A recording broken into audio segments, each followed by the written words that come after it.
आप कहोगे गुरुजी हमें से बात नहीं मानेंगे, कोई प्रमाण बताओ संत के चरण पकड़ने से भगवान मिले हो। लाखों करोड़ों उदाहरण भरे पड़े, पर हमको एक उदाहरण बहुत याद आ रहा। आहा, परम भक्ति मता माता श्री शबरी जी धन्य है। शबरी जी पूर्व जन्म में राजा की पत्नी थी, राजपत्नी थी।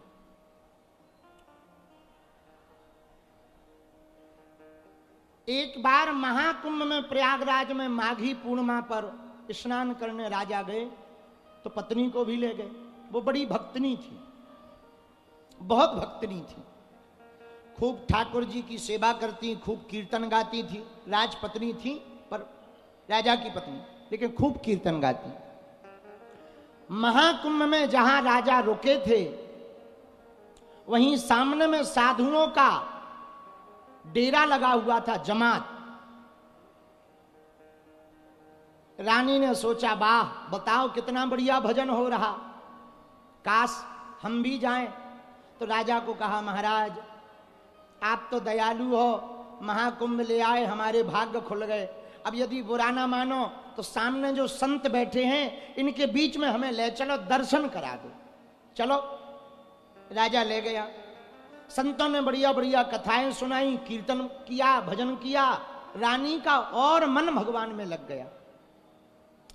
वाह कितना आनंद है संतों के पास।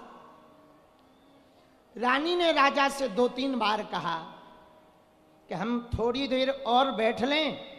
राजा ने इशारा किया, नहीं, मर्यादा के खिलाफ है, हम राजा हैं, हम लोगों की मर्यादा है, और तुम ये जो साधुओं के बीच में नाचती घूमती हो ना, ये अच्छा नहीं लगता है, इससे लोग हंसी करते, चलो वापस।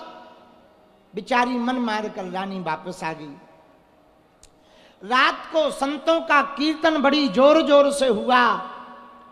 रानी का मन इतना लगा कि लगा अभी भाग जाएं, पर राजपीठ की मर्यादा थी। अंत तो गत्वा वो मन को मान नहीं पाई, मन की तो बड़ी गिलानी हुई।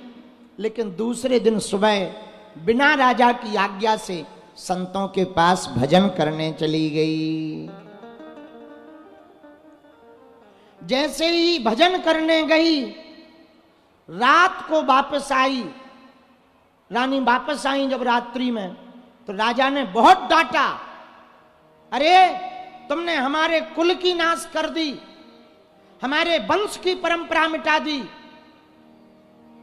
नाचने गाने वालों के साथ रहती हो, ये प्रिय लगता है तुम्हें? रानी ने कहा, महाराज ऐसा मत कहो, महात्मा हैं वो, भगवान का भजन गाने वाले महात्मा हैं। राजा ने उनको भी भला बुरा कहा। रानी के आंखों में आंसू आ गए। बोले, इससे अच्छा तो हम किसी गरीब के घर पैदा होते, हम किसी मांगने वाले के घर पैदा होते, कम से कम भगवान का भजन तो अच्छे से कर पाते। आहा, रोती हुई रानी विचार करने लगी, अब ये जिंदगी भर ताना देंगे, इससे अच्छा तो मर जाना चाहिए। उसी दिन की ठीक रात्रि 12 बजे रानी बाहर निकली, संगम में जाकर के खड़ी हो गई, हाथ में जल लिया, संगम के जल को सिर पर डाला और अंजलि में जल लेकर कहा, हे गंगा, हे यमुना मैया, हे सरस्वती मैया, हे प्रयागराज भगवान, अब हम सह नहीं पाएंगे। क्यों? जो अपराध भगति कर करई, राम रोष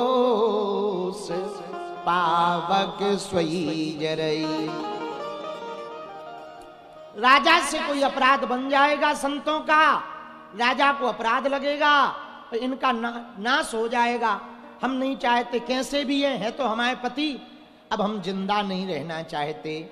मन ही मन में राम जी का ध्यान किया, हाथ में जल लिया कि हे प्रभु, अगले जन्म में हमको जन्म देना तो किसी दरिद्र के घर पर जन्म देना, ताकि हम लोक लाज छोड़कर भगवान का भजन कर सके।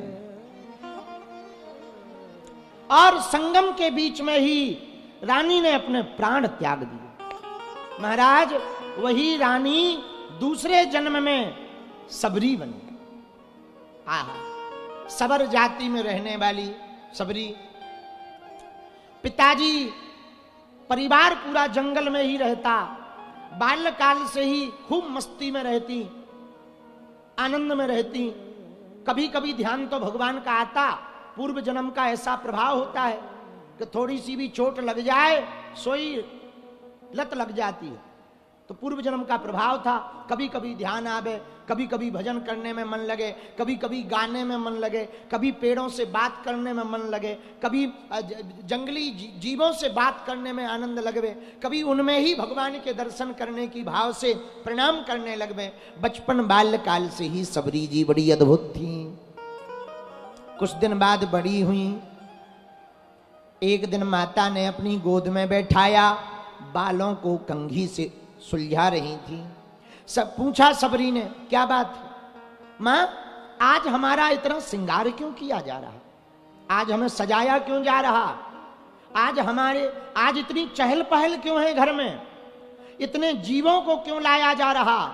उसकी मां ने गोद में बैठी हुई बेटी को कहा, बेटी आज तेरा ब्याह है। मां ब्याह है सो तो ठीक है, पर ये जो जीव आए हैं ना, जिनको बाड़े में बंद कर दिया, इन्हें बाड़े में क्यों बंद किया मां। बेटी बाराती आएंगे ना, तेरा दूल्हा आएगा, उसके परिवार वाले आएंगे, तो भोजन की व्यवस्था तो चाहिए, तो इन जीवों को काट कर मांस पकाया जाएगा। सबरी की आंखों में आंसू आ गए। क्या काम का ऐसा गृहस्थ, किस काम का है ये विवाह जिसमें कई जीवों को अपना बलिदान देना पड़े, इनकी हिंसा हो गए, इनको काटा जाएगा। अरे बेकार है ऐसा गृहस्थ। विचार किया क्या किया जाए।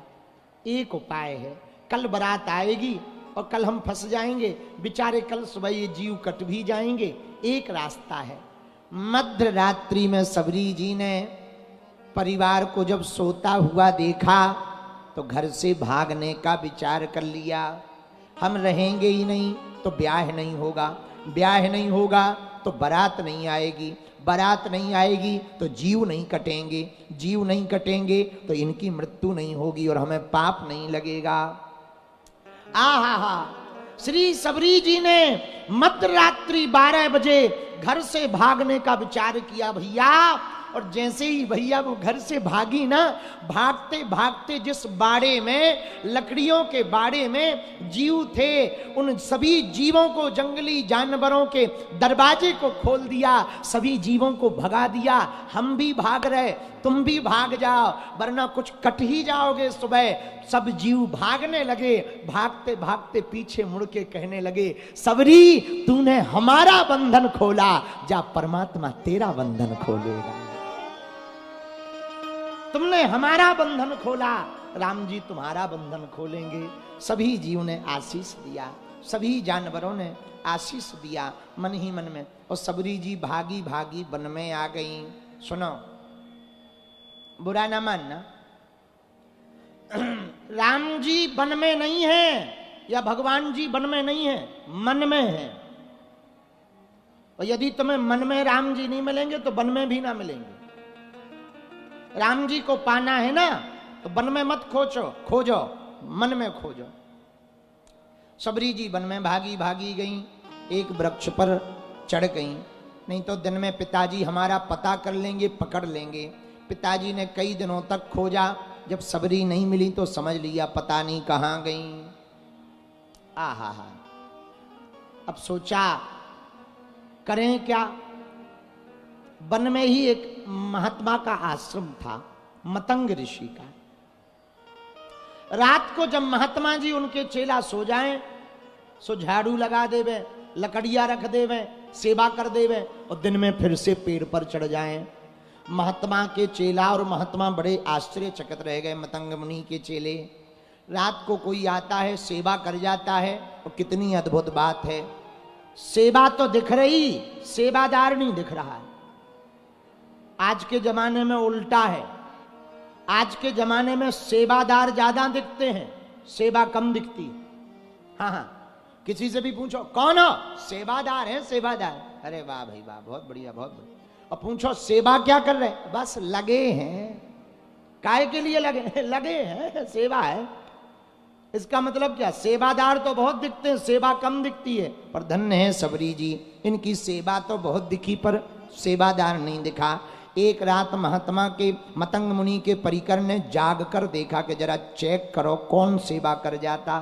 रात के समय जैसे ही जागे, आहा, सबरी जी को पकड़ लिया, हाथ पकड़ करके तुरंत महात्मा के सामने लेकर आए। महाराज, ये वो बालिका है जो रोज रात को सेवा कर जाती, लकड़ी रख जाती और दिन में भाग जाती। हाथ जोड़कर सबरी रोने लगी। मतंग मुनि ने पूछा, बेटा कौन हो तुम? महाराज, ना पूछो तो ठीक है। नहीं बता बता। महाराज, हम दूर हैं, यहीं से खड़े खड़े बता रहे, हम बहुत निम्न जाति से हैं, बहुत निम्न जाति से। हमारा नाम सबरी है, भिलनी है। महाराज, क्या कर रही हो बेटा, रात को सेवा करके क्यों भाग जाती? सबरी ने अपनी पूरी कथा बतलाई। हम घर से भाग कर आए हैं महाराज, अब हम जाएं कहाँ? महात्मा ने कहा, बेटी अब तुम्हें कहीं जाने की जरूरत नहीं है, आज से हम तुम्हारे पिता हैं और तुम हमारी बिटिया हो। अच्छा महाराज, बड़ी कृपा। पर महाराज, आप ऐसा अपराध मत करो, तुम्हारे जो सहबा महात्मा है ना, साथी वाले महात्मा, पता नहीं क्या क्या कहेंगे, ना जाने क्या क्या बोलेंगे, अच्छा नहीं लगेगा।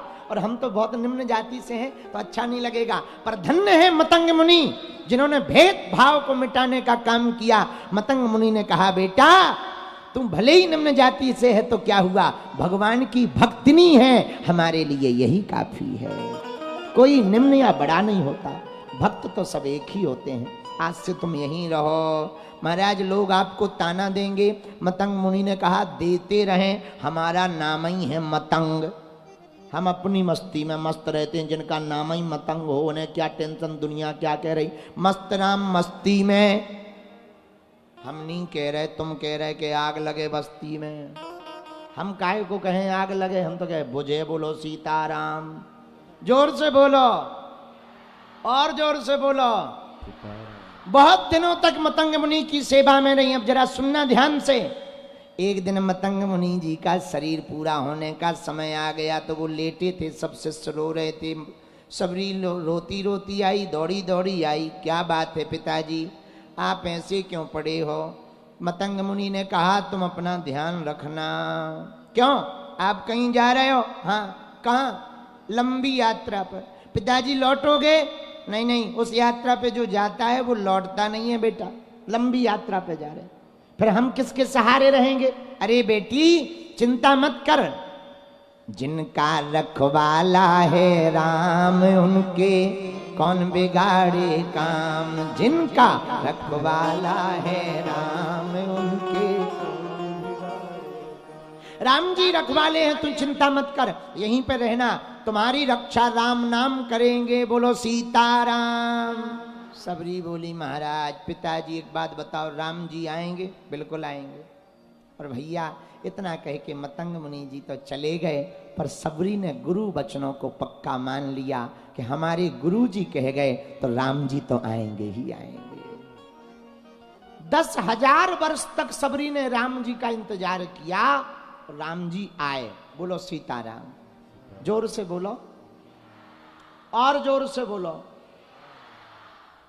मतलब इस कथा का सीधा सा मतलब ये है, यदि आप संत के चरण पकड़ लोगे तो तुम्हें कहीं जाना नहीं पड़ेगा, संत तुम्हारे पास ही राम जी को पहुंचवा देंगे। बालाजी महाराज के कृपा पात्र बागेश्वर धाम पीठाधीश्वर परम पूज्य धीरेन्द्र कृष्ण शास्त्री जी महाराज का पावन संकल्प। मध्य प्रदेश में छतरपुर के ग्राम गढ़ा में बनेगा विश्व स्तरीय कैंसर अस्पताल एवं रिसर्च सेंटर, जिसकी आधारशिला देश के यशस्वी प्रधानमंत्री नरेंद्र मोदी जी के कर कमलों से रखी जा चुकी है। 200 करोड़ रुपए की लागत वाले 100 बेड के इस अस्पताल में गरीबों का होगा मुफ्त इलाज। ये बहुत बड़ा अवसर है, बहुत बड़ा काम है। संकल्प बड़ा हो, संतों के आशीर्वाद हो, प्रभु की कृपा हो, तो समय सीमा में सब पूर्ण होता है। हमारे प्रियजनों, बागेश्वर धाम पूरे भारत के लोगों, अभी तक अस्पतालों में मंदिर थे, अब मंदिर में अस्पताल होगा। कैंसर हॉस्पिटल निर्माण हेतु सहयोग देकर पुण्य के भागी बने।